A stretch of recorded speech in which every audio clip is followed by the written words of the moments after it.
Hello class, welcome back to your online lecture with Chantel Daniels for Academic Preparation 4. Let's discuss analytical writing. So I'm going to start with an overview of the lecture and then we'll jump right in. So we'll begin with reviewing the meaning, or let's say the purpose of analytical writing. We'll then review writing assignment, what exactly it is that you need to do. We'll discuss the parts of literary analysis, and I want to focus on a few, particularly figurative language. We're going to double check your understanding of symbolism versus metaphor. We'll look at a few new types of figurative language: personification, onomatopoeia, alliteration, and repetition.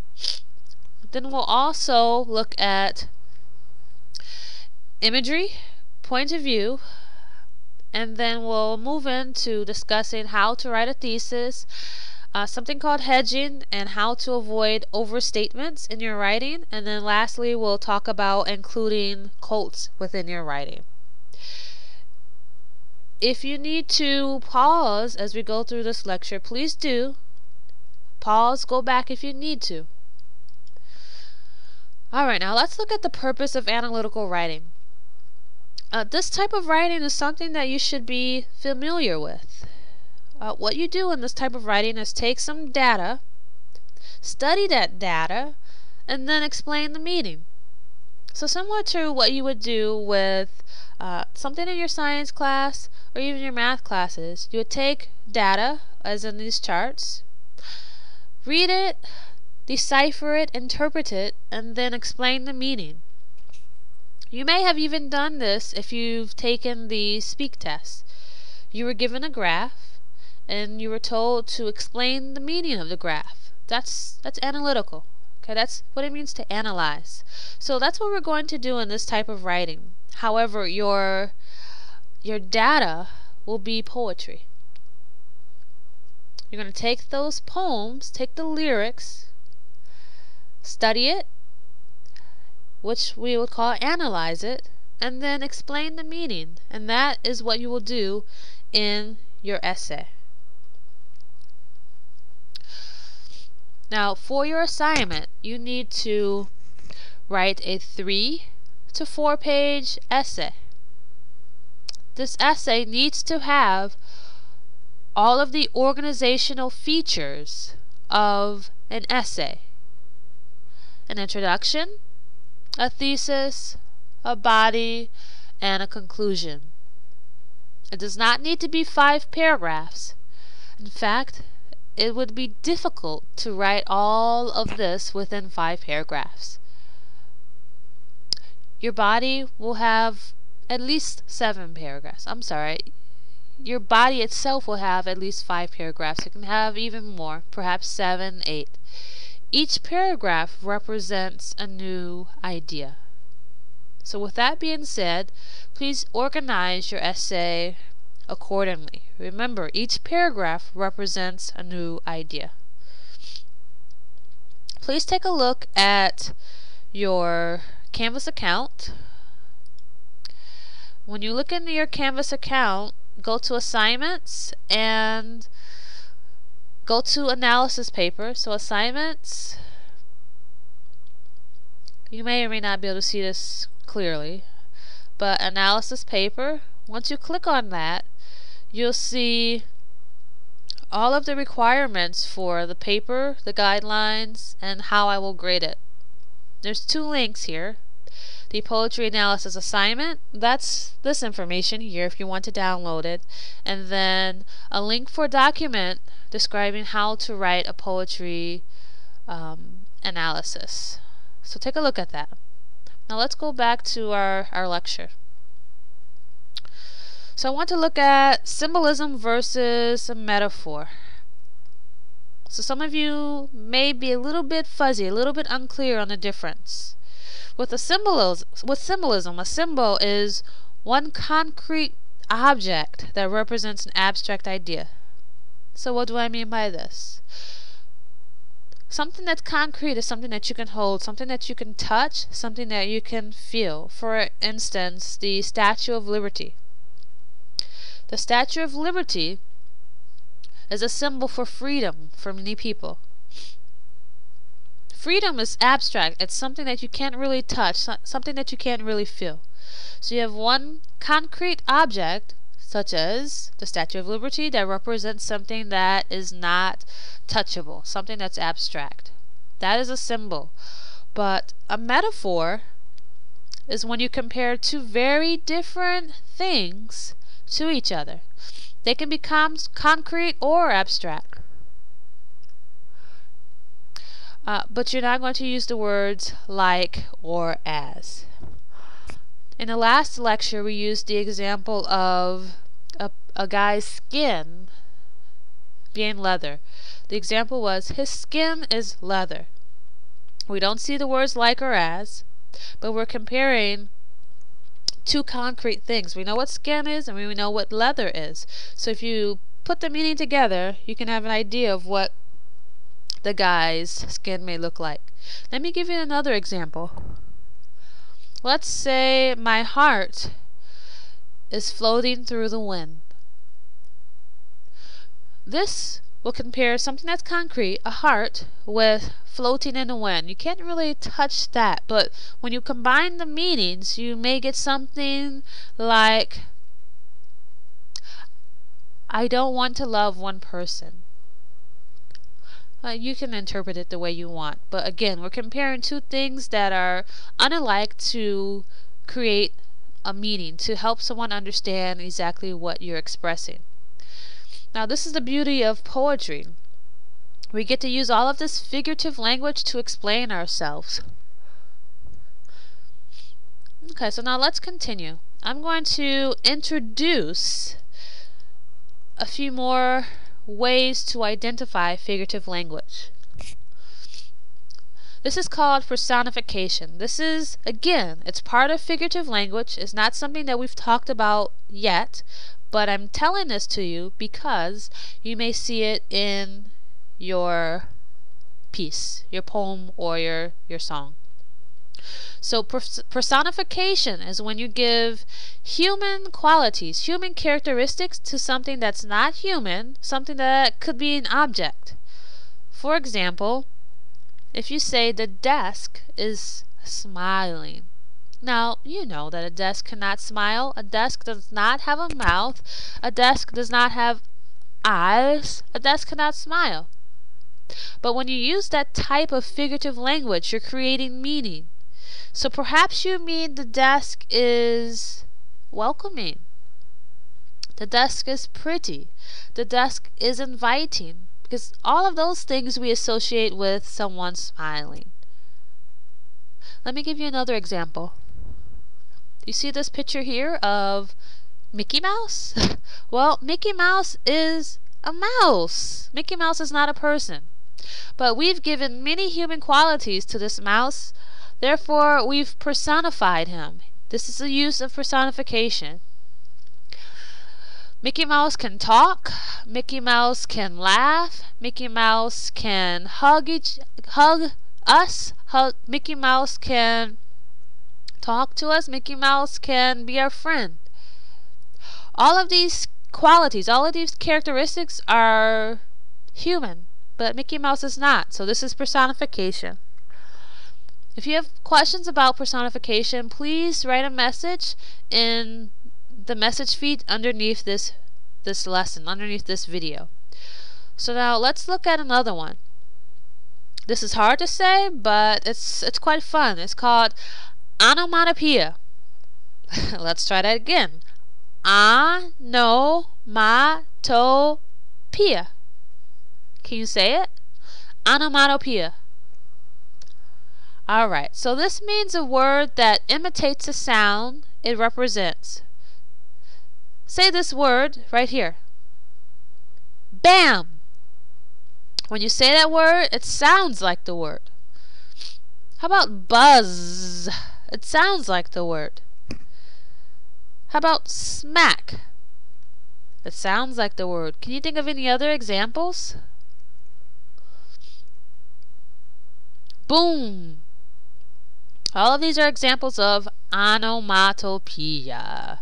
Again, you may see this in the poem or song that you've chosen. Okay, let's move on.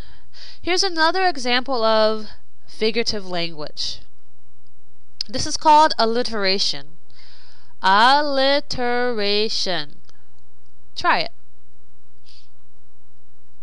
Okay, alliteration is when you repeat the initial sounds, the beginning sounds of words. So far, we've studied end rhyme. In this case, we're looking at the beginning. In that case, we looked at the end of the rhymes, of the words. So here we have some, smug, slug. All of these have the same initial or beginning sound. This is called alliteration. Alright, now let's move on to one final example of figurative language. This is called repetition. Now, repetition should be easy to identify. This is when you see the same word, the same line, the same stanza repeated. Again, when you see things repeated over and over, this is called repetition. It can be between stanzas and can be within stanzas. But again, you may see this within your piece that you want to analyze. So I need you to be able to identify this. Alright, so now let's look at imagery.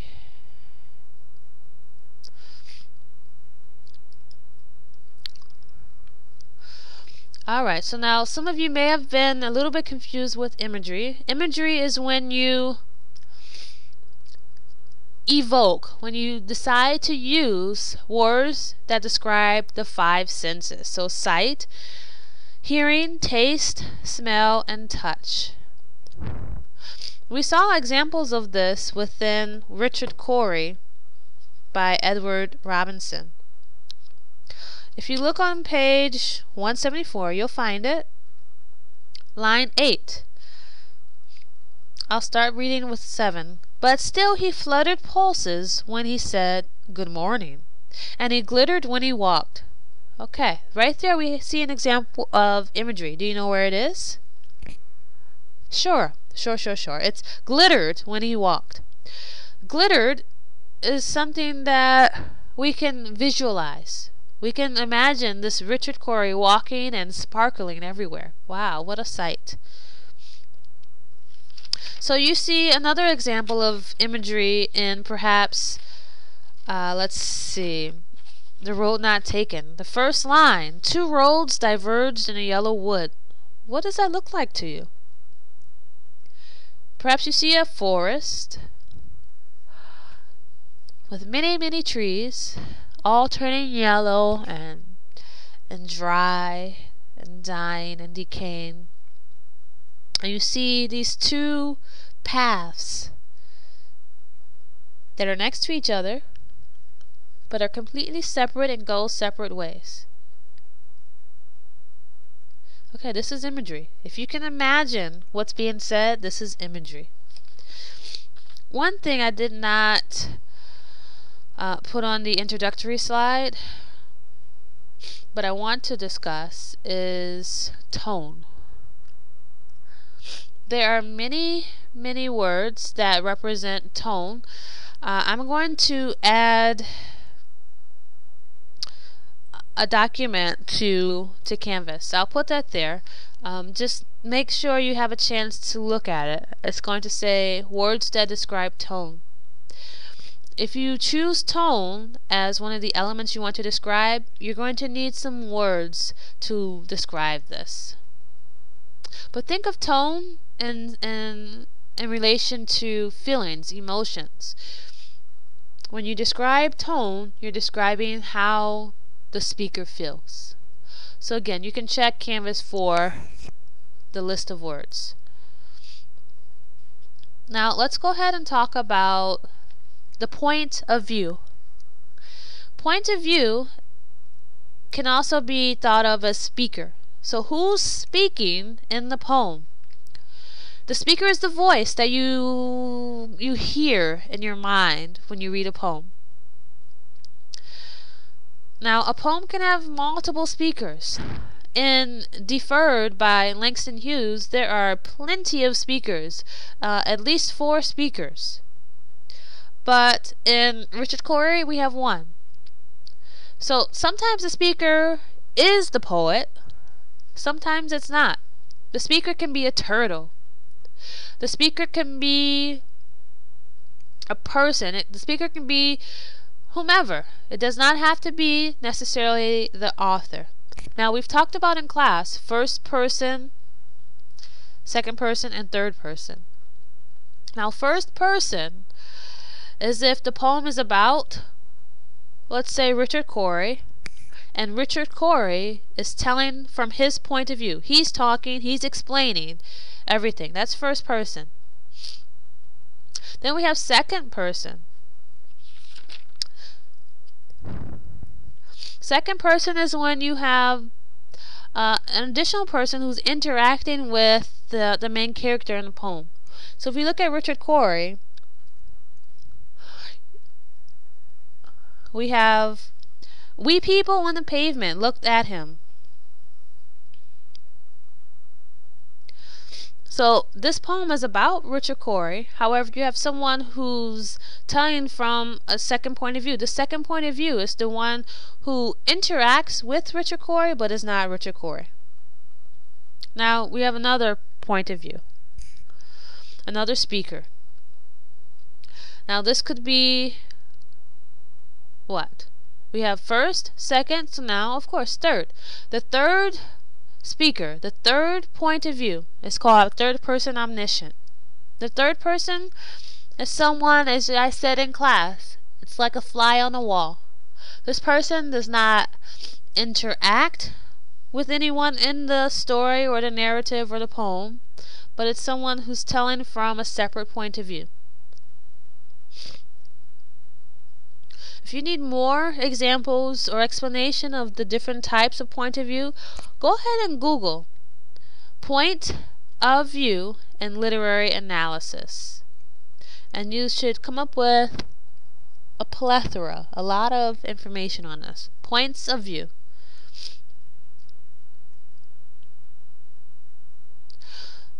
I like this example that we have here. The world is flat. There's no doubt of that. Now we're saying this quote is from the turtle's point of view. Of course, if you have a turtle who can only walk on the ground, who can't go up, who can't go down, from that turtle's perspective, the world is flat. But you and I both know that we can see the globe, we can see that there are many planes, many levels of the world. We would say, no, the world isn't flat. It actually is multi-dimensional. So again, point of view. The point of view depends on who the speaker is. There can be one speaker or there can be multiple speakers within a poem. Alright, so we need to keep on moving. We're going to talk about writing a thesis in your literary analysis. So you know, step 1 is to determine which elements, such as plot, figurative language, tone, etc., which elements are in the poem. Step 2 is to decide if you can find examples of those elements. Remember, for your essay, you need to find 3 examples of each element, so each of the 5 elements that you've chosen for your analysis. Step 3, which is something that we're going to work on together in class, is to plan your essay, to write an outline. Now, step 4 is what I want to talk about. It is to write a thesis statement. So look with me here. You need to write a thesis statement for your paper based on the evidence that relates to your topic. So we've already talked about in class how to determine the topic. Let's say we're talking about marrying, that poem called Marrying. We know that marrying, the topic, is about a man struggling to find the right fitting hat. But we know that there's a deeper meaning, and that is the theme. So within your thesis, you're going to explain the theme and then tell us which elements you've chosen to help us understand, to uncover the theme. So let me give you an example of a thesis. I started out with web, but I'll actually say we need to use the person's full name the first time we mention him. So Charles Harper Webb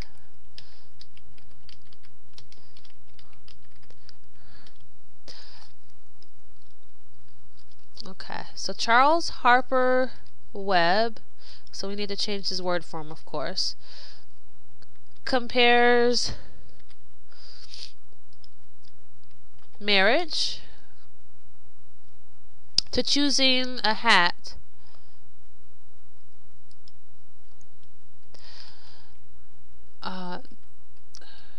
actually, let me change it. I'm sorry. So Charles Harper Webb's comparison. Okay, I can leave it that way. Comparison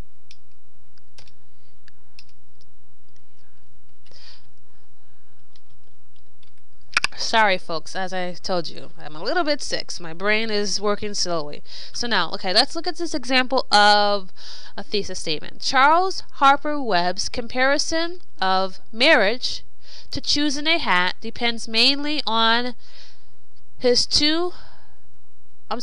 use of two artistic tools, symbolism and figurative language. However, all of the elements of his poem help the reader to have a greater understanding of his message. Okay, this is the thesis statement. This will come after the introduction. So now let's dissect this a little bit. Charles Harper Webb's comparison. So let's start off first. The very first time you mention the name of the poet, you need to have the full name. Now, I'm talking about comparison of marriage to choosing a hat. Depends mainly on... Alright, so this part right here, this part is the theme. Then after that, now I'm talking about the elements that I've chosen. Now I could list the 5 elements here, but I want to highlight 2 main elements and then later discuss the rest.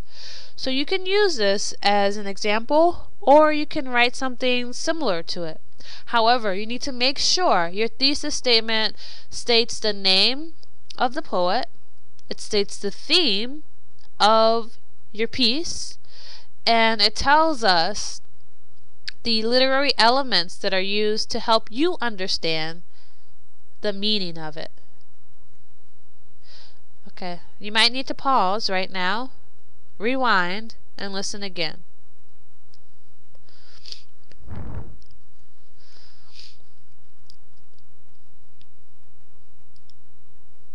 Okay, so make sure you understand how to write a thesis. The thesis will be very important in your analysis. Alright, now let's talk about something else. This is called hedging and avoiding overstatement. In your writing, there are a few things you need to be aware of. Take a look at page 190 with me. On 190, there's actually some information about hedging and avoiding overstatement. In academic writing, you need to be careful to not make overstatements, not to make exaggerations. What do I mean by this? If I were to say that in Robert Frost's poem, he made mention of the yellow wood. If I said, in Robert Frost's poem, the yellow wood represents aging life, or a man's aging life. We talked about this in class. We think that's what it means. However, remember, your analysis is an interpretation, not necessarily the truth. So what do we do with this? This is what we believe it to mean. So, if you look at page 190 with me, look at the second part of the box. We want to express a little bit of uncertainty in our writing. We need to leave room for multiple meanings. So you can do this by using modals of possibility, like may, might, could, or probability, must. Or you can use other expressions like probably, it is probable that, it appears that, possibly, and so on. You have the list in your book. So let's look at an example. The poem, The Road Not Taken, suggests that the yellow wood represents our aging life. Or perhaps we could make it even broader. The poem suggests people will regret the decisions they make in life. Okay, this is an interpretation. If we were to say, in The Road Not Taken, the poem states that every person who grows older will regret his or her decisions they've made in life, that would be wrong. Do you know why?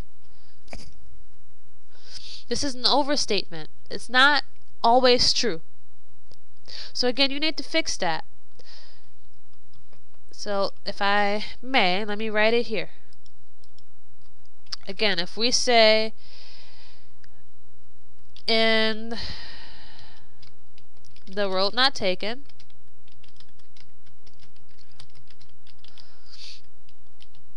the poem, alright, the quote, comma needs to go inside the quotation. The poem states that every person who grows old will later regret his or her past decisions. Alright, so we've actually come to some sort of conclusion like this in class. But if we say this, oh, no. It is an overstatement. It's wrong. We need to change it. How do we change it? We change it by using the words on page 190 to express uncertainty. So you would change it to what? Can you do it?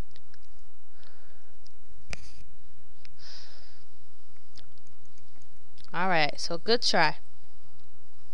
In The Road Not Taken, the poem appears to be saying. In The Road Not Taken, the poem suggests, or indicates, or tends to suggest. Choose any of these words to avoid overstating. Okay, please study this page and practice page 190, numbers 1 through 6, if you can. We'll look at it in class tomorrow. Alright, so that's what it means to avoid overstatement. Now we're going to also look at what it means to hedge on the next slide. Alright, so this is the final thing we need to discuss. This is including quotes and, as I said, being able to hedge. When you write, you want to be able to support your analysis with evidence. The evidence will come from your poem or song. So now when you decide you want to include information from the poem or song in your writing, in your analysis, you can do that one of two ways. You can begin with your interpretation and then the quote, or you can begin with the quote and then your interpretation. So you need to make sure that you include quotation marks around the information that comes directly from the text. You need to make sure you include the line number of the quote at the end of the quote. And then if you're using other references, perhaps in your introduction, go ahead and create a reference page for those additional sources. Alright, now let's look at an example of what I'm talking about. And of course, let's say this is the part of a paragraph. We need to begin with a topic sentence. We talked about a topic sentence in class. A topic sentence is, let's say, an introduction, a one-sentence introduction of each idea within your body. So remember, each paragraph represents a new idea. So the first sentence in each paragraph is an introduction to that idea. So let's read this topic sentence together. In Richard Cory, Edwin Arlington Robinson explains the juxtaposition between perception and reality. Okay, we talked about that part in class. Don't focus exactly on the meaning of this, but look at the idea behind it. So you begin with the introduction of what we're going to talk about. Here we have Richard Cory, the name of the poem. The name of the poem is in quotation marks with the comma inside the quotation marks. Then we have the name of the author. The very first time you say the author's name, you need to make sure you write the full name. After that, you can just write the last name, Robinson. So now we're saying he explores this idea. This would be what we're going to talk about in the paragraph. So now let's look at the actual paragraph. He describes Richard Cory as a gentleman from soul to crown. Alright, here you have the actual quote. We can find it on line 3. Now, this brings us to hedging. As I said, hedging is something that you will need to do in your writing. It is the words that you use before the quote. If you just begin the writing by giving us a topic sentence and then jumping into the quote. So let's say Edwin blah blah blah explores the juxtaposition between perception and reality, period, gentleman from soul to crown. It doesn't really make too much sense. So hedging is explaining the quote a little bit before you give us the quote. Then, after the quotes, you have an explanation of what they mean. So you introduce the quotes and then you explain the quotes. Well dressed, but not in a way that flaunted the quality of his clothing. So this right here is the explanation of the quotes.